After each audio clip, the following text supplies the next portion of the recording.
DSC 2025 పరీక్షల నిర్వహణలో భారీగా అవకతవకలు, లీకేజీలు మరియు స్పోర్ట్స్ కోటా నియామకాల్లో అక్రమాలు జరిగాయని ఆరోపిస్తూ శ్రీ సత్యసాయి జిల్లా ధర్మవరం తహసీల్దార్ కార్యాలయం ఎదుట వైఎస్ఆర్సీపీ విద్యార్థి విభాగం ఆధ్వర్యంలో గురువారం రిలే నిరాహార దీక్షలు ప్రారంభమయ్యాయి. ఈ దీక్షా శిబిరానికి ధర్మవరం మాజీ ఎమ్మెల్యే కేతిరెడ్డి వెంకటరామరెడ్డి హాజరై పూర్తి సంఘీభావం తెలిపారు. ఈ సందర్భంగా ఆయన మాట్లాడుతూ డిఎస్సి 2025 అక్రమాలపై తక్షణమే సిబిఐ చేత సమగ్ర విచారణ జరిపించాలని, ఈ వ్యవహారానికి నైతిక బాధ్యత వహిస్తూ విద్యాశాఖ మంత్రి నారా లోకేష్ వెంటనే రాజీనామా చేయాలని డిమాండ్ చేశారు.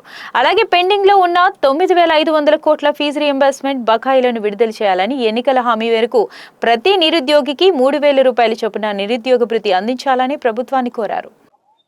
మెగా డిఎస్సిలో జరిగిన అవకతవకలు, స్పోర్ట్స్ కోటాతో పాటు రెగ్యులర్ గా జరిగిన ఎగ్జామ్స్లలో ఏ విధంగా జరిగాయి అని చెప్పేసి కొత్తగా స్పోర్ట్స్ కోటాలో 2% నుంచి 3% పెంచడము, దాంట్లో డిఫరెంట్ గేమ్స్ రావడము, పేకాట లాంటివి ఇలాంటి గేమ్స్ పెట్టడము, దాంట్లో దీనితో పాటు నెంబర్ 1కి వచ్చిన ర్యాంక్ వచ్చిన అతనికి ఉద్యోగం ఇవ్వకపోవడము, ఈ మెరిట్ లిస్ట్ ఎక్కడే కానీ చూపించకపోవడము, ఈ ప్రక్రియ అంతా అయిపోయిన తర్వాత మళ్ళీ వాటిని రద్దు చేయడము, ఇలా ఒక 2-3 కారణాలు దీంట్లో అవకతవకలు జరిగాయి అని బలంగా నిరూపించబడుతుంది, బలంగా తెలియజేస్తున్నాం, కనబడుతోంది అందరికి, పబ్లిక్ కి కూడా.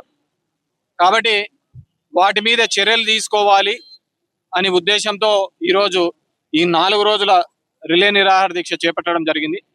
దీనితో పాటు 9,500 కోట్ల రూపాయలు ఫీజు బకాయిలు ఇవ్వాలి, అవి తక్షణమే చెల్లించాలి అని చెప్పేసి, దాంతోపాటు నిరుద్యోగ భృతి ఒక్కొక్క విద్యార్థికి, ఒక్కొక్క నిరుద్యోగికి ఈ 3 ఏళ్లలో 1,08,000 రూపాయలు బకాయి పడ్డాడు, అవి తక్షణమే చెల్లించాలని చెప్పేసి ఈరోజు దీక్ష చేయడం జరిగింది.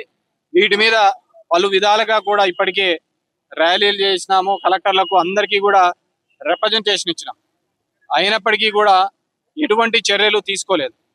వాటికి నిరసనగానే ఈ కార్యక్రమం అనేది చేపట్టడం జరిగింది.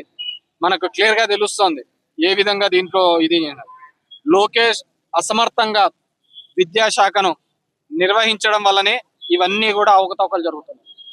కేవలం స్వడబ్బా, పరస్పర డబ్బా తప్ప ఇంకా ఎటువంటివి జరగటం లేదు ఈ ప్రభుత్వంలో. నువ్వు సూపర్ అంటే నువ్వు సూపర్, నువ్వు అందంగా ఉన్నావు అంటే నువ్వు అందంగా ఉన్నావు. ఇక్కడ ప్రజలు ఏమైపోతున్నారు అనేది ఆలోచన లేకుండా పోయింది. అదే విధంగానే నడుస్తుంది. రోజు నెలకు 1-2-3 ఈవెంట్లు చేస్తాడు. 1వ తేదీ వచ్చేకల్లా చంద్రబాబు నాయుడు ఒక ఈవెంట్ చేస్తాడు. ఆ ఈవెంట్ లో ఇద్దరి దగ్గర పోవడం, అంతా సూపర్ గా ఉందని చెప్పడం, రావడం. కానీ ఇక్కడ కర్షకుడు, కార్మికుడు, విద్యార్థి లోకం, నిరుద్యోగులు మొత్తం అందరూ కూడా ఆగ్రహ జ్వాలతో ఉన్నారు, అసంతృప్తిగా ఉన్నారు. మీరు కన్నా రెస్పాండ్ కాకపోతే, మొన్న చూసాం ఢిల్లీలో, అలాంటి పరిణామాలే మళ్ళీ ప్రజలందరూ కూడా రోడ్లెక్కి మిమ్మల్ని దించే కాలం దగ్గరలోనే ఉందని చెప్పేసి తెలియజేస్తారు.